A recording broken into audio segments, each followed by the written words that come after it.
새만금 특별법 개정안에 새만금 내부 개발 허가권을 새만금 개발청장에게 양도하는 내용이 담겨져 파문이 일고 있습니다. 국민연금공단에서 기금운용본부를 독립시켜 공사를 설립하는 방안이 재논의되고 있어 전북이전 규모가 축소하는 것 아닌지 우려를 낳고 있습니다. 새정연 유성엽 도당위원장이 공천심사위를 폐지하고 자격심사를 통과한 후보들이 경선을 치르자고 주장했고, 이춘석 의원은 초선 의원의 절반이 물갈이 될 것이라고 말해 공천 혁신이 이뤄질지 주목됩니다.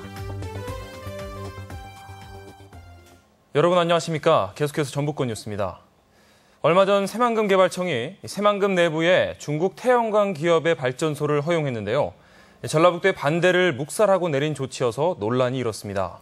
그런데 새만금 특별법 개정안에 새만금 내부에 대한 허가권을 새만금 청장에게 영구히 넘기는 내용이 들어가 새만금의 전라북도의 입지를 완전히 빼앗긴 것 아니냐는 우려가 커지고 있습니다. 유룡 기자가 보도합니다.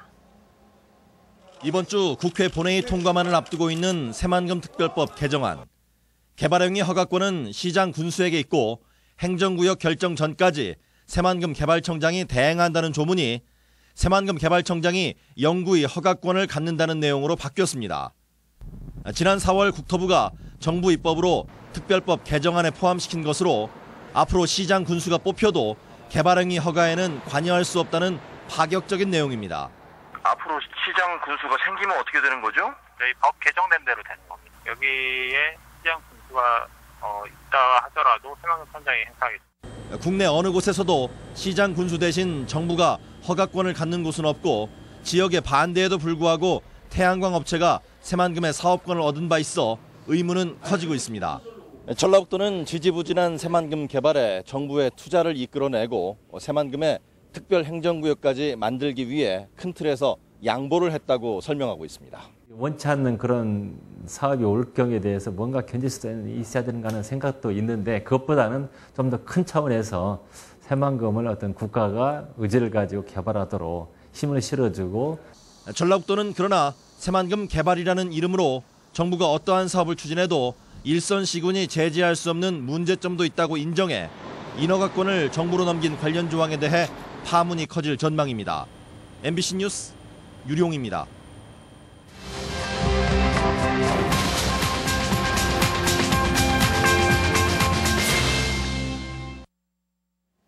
내일 전북 혁신도시에 개청하는 국민연금공단과 별도로 기금운용본부가 내년에 전북으로 이전할 예정입니다.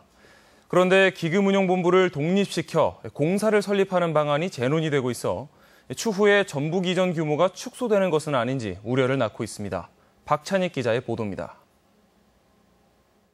현재 500조 원인 국민연금기금의 관리 운영 체계를 개선하기 위한 토론회가 열렸습니다. 연구진은 국민연금기금의 수익률을 끌어올리려면 해외 대체 투자를 늘려야 한다며 기금운용 조직을 전문화할 필요가 있다고 밝혔습니다. 그 대안으로 국민연금 산하조직인 기금운용본부를 떼내 공사를 설립하는 안을 제안했습니다. 기금운용위원회가 비전문가로 되어 있고 비상설화되어 있습니다. 그래서 기금운용위원회를 전문가로 대체하고 상설화하는데, 기금운용본부의 공사화는 몇 차례 시도되다 기금이 금융자본이나 정부 부채에 종속될 수 있다는 이유로 중단됐지만 이전을 목전에 두고 이번에 다시 추진되는 것입니다. 문제는 기금운용공사 설립이 전북 혁신도시 이전에 미칠 영향입니다. 토론회에서도 기금운용본부를 전주로 이전하는 방안에 부정적인 입장을 나타내는 의견이 나오기도 했습니다. 전문가들이 계속 문제 제기를 한다면은 효과가 없지도 않을 것 같습니다. 전라북도나 지역 정치권에서는 기금운용 조직의 소재지를 전라북도로 명시한 상태여서 별 영향이 없을 것이라는 입장입니다. 별도의 분리된 공사가 생긴다 하더라도 그 소재지는 당연히 전라북도에 있을 수밖에 없습니다. 불필요한 소재지 논란을 벌일 필요는 없다고 생각하고요. 하지만 일부에서는 기금운용공사법이 새로 제정될 경우 관련 조항이 개정될 여지도 있다고 우려하는 상황. 여기에 전북으로 이전하더라도 핵심인 기금운용 조직은 다시 서울로 옮겨갈 가능성도 있어 이를 막기 위한 정치적 노력과 금융허브 인프라를 서둘러 조성해야 한다고 보고 있습니다. MBC 뉴스 박찬익입니다. 국민연금공단은 현재 서울과 부산, 대구, 대전, 광주 등 5개 도시 지사 산하에 직원 300명의 콜센터를 운영하고 있지만 혁신도시 본사 콜센터 설치는 장기 과제로 분류하고 있습니다. 콜센터는 연금 업무 확대로 지속적인 고용 증가가 예상되는데 전기안전공사의 경우 혁신도시 본사에 콜센터를 개소하고 지역 인재를 모집하고 있어 대조를 보이고 있습니다. 새정치민주연합이 혁신 방안을 정비하는 가운데 도당 위원장인 유성엽 의원이 개인 자격으로 공천 혁신안을 제시했습니다. 이춘석 의원은 초선 의원 절반이 갈릴 것이라며 대대적인 물갈이를 예측했습니다. 고차원 기자가 보도합니다. 새정연 중앙위가 혁신위의 혁신 방안을 승인한 다음 날 유성엽 의원이 별도의 공천 혁신안을 제시했습니다. 공천을 좌우하는 이른바 공심위를 폐지하고 수기 선거인단을 도입해 자격심사를 통과한 후보들이 경선을 치르자는 내용입니다.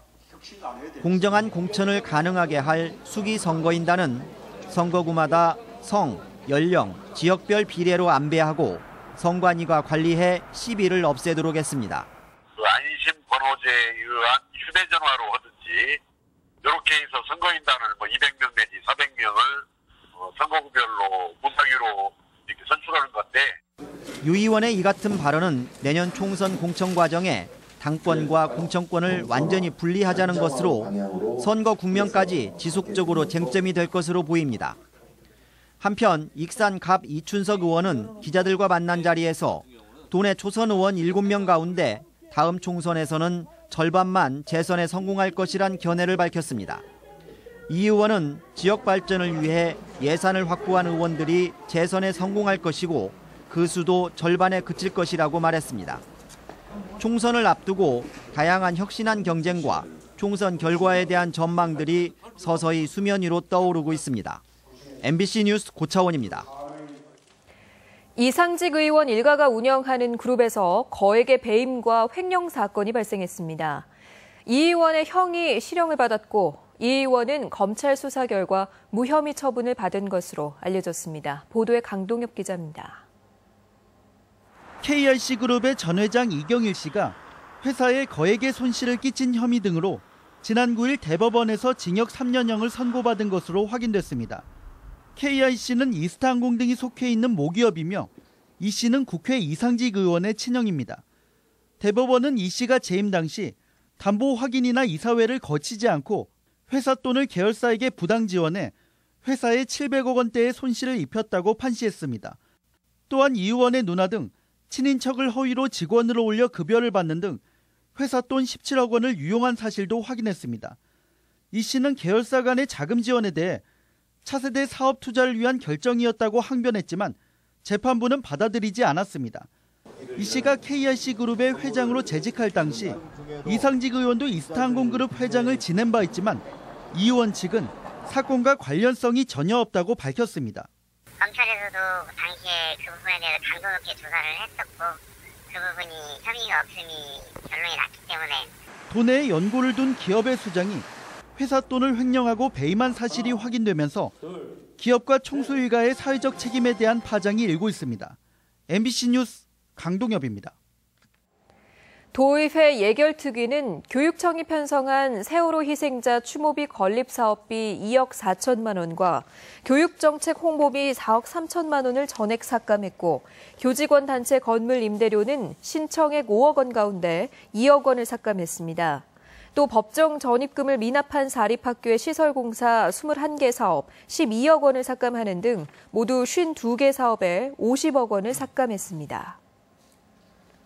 전라북도는 자동차 부품과 특장차, 주물 소재 등을 생산하는 대우전자부품과 TNG, 진우 SMC, 태산 ENG, 진흥주물 등 5개 기업을 중소기업청의 지역 강소기업으로 선정했습니다. 이들 기업은 최대 5억 원을 지원받아 성장 전략과 R&D 과제 등을 추진할 수 있고 월드클래스 300사업 도전 기회도 주어집니다. 농협 전북본부는 여름철 농촌에서 휴가 보내기 운동을 적극 전개하기로 했습니다. 농협은 임직원들이 여름 휴가철 농촌 관광과 농촌 체험에 나서 가뭄과 메르스로 이중고를 겪은 농민들에게 도움이 되도록 하겠다고 밝혔습니다. 또한 농촌 경제 살리기에 동참하는 의미에서 여름 휴가 농촌에서 보내기 운동을 권장하고 있다고 말했습니다. 군산시는 오늘 시청 광장에서 자매도시 김천시의 농특산물인 포도와 자두 등을 저렴하게 판매하는 직거래 장터를 열었습니다.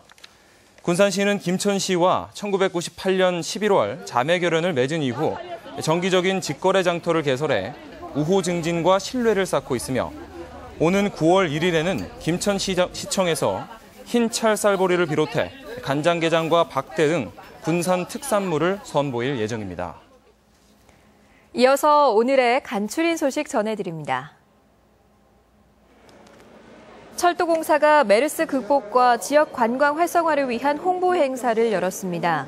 공사는 익산역 구내 메르스 발생 지역 농특산물 판매장에서 판촉 행사도 열었습니다. 새만금 노출 부지 1,200여 헥타르에서 조사료로 사용할 갈대 채취가 진행됩니다. 새만금에서는 현재 5,000톤의 갈대 채취가 가능해 사료비 절감과 수입 대체 효과가 기대됩니다. 전주시가 도시재생을 위한 아이디어 공모로 14개의 우수팀을 선정했습니다. 전주 사대문 복원과 가로공간 네트워크 구축을 제안한 전북대 조경학과팀이 최우수상을 수상했습니다. 전북권 소식이었습니다.